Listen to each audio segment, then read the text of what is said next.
ওরে বাবা, এ কি হলো? এটা প্রফেসরের প্রিয়তম ছিল। আরিফ পালাইকান থেকে। কিন্তু রাহাত, এভাবে পালানো কি ঠিক হবে? আমাদের তো ভুল হয়েছে। তুই কি পাগল? স্যার জানলে আমাদের একদম স্কুল থেকে বের করে দেবে। চল, আমরা কেউ দেখিনি এমন ভান করি। তোমরা কি জানো বারান্দার তোপটাকে ভেঙেছে?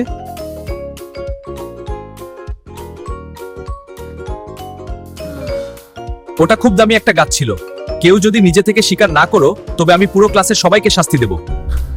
স্যার, ওটা আমি আর রাহাত মিলে খেলছিলাম, তখন ভেঙে গেছে। আমি খুব দুঃখিত স্যার। স্যার, আমি আসলে বলতে চেয়েছিলাম। তোমরা জানো তো, এই ভুলের জন্য তোমাদের বড় শাস্তি হতে পারতো। জানি স্যার, কিন্তু মিথ্যে বলে আমরা শাস্তি এড়াতে পারলেও নিজের মনের কাছে অপরাধী থাকতাম।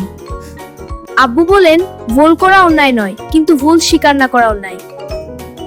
চমৎকার! আরিফ, তোমার এই শটটা দেখে আমি খুব খুশি হয়েছি। আমি তোমাদের কোনো শাস্তি দিচ্ছি না, বরং তোমার সাহসের জন্য তোমাকে একটি পুরস্কার দেব।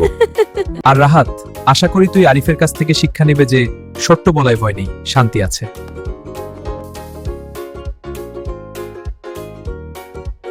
সত্য কথা বললে সাময়িকভাবে বিপদ মনে হলেও শেষ পর্যন্ত সত্যর মাধ্যমে সম্মান পাওয়া যায়।